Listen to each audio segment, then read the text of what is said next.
નમસ્કાર સર. મારો સવાલ એ છે કે ગુજરાતમાં સ્થાનિક સ્વરાજ્યની ચૂંટણી આવી રહી છે, તેને લઈને તમને શું લાગે છે કે કેવું પરિણામ આવી શકે છે અને કોના પક્ષમાં પરિણામ આવી શકે છે? જો આ બહુ જ સરસ સવાલ છે અને બહુ જ લોકોને ગમશે તમારો સવાલ. ગુજરાત એટલે 1960, બરાબર, સ્થાપનાનું વર્ષ 1960 એટલે 10 ને 16 અને 1 7 થાય. 2026 226 એટલે 1.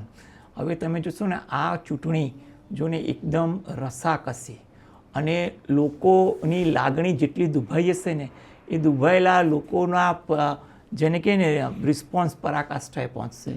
એટલે આ ચૂંટણી જેને જોવા જઈએ ને તો હમણાં છેલ્લી લોકસભાની ચૂંટણી જે ગઈ ને એવા જેવી સ્થિતિ થવાની છે. ખ્યાલ આવ્યો? એટલે અનસર્ટન છે.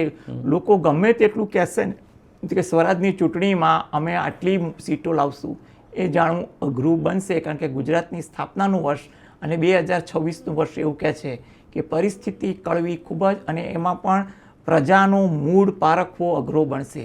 અત્યારે 2026માં પ્રજાનું મન વધારે બળવાન થયું છે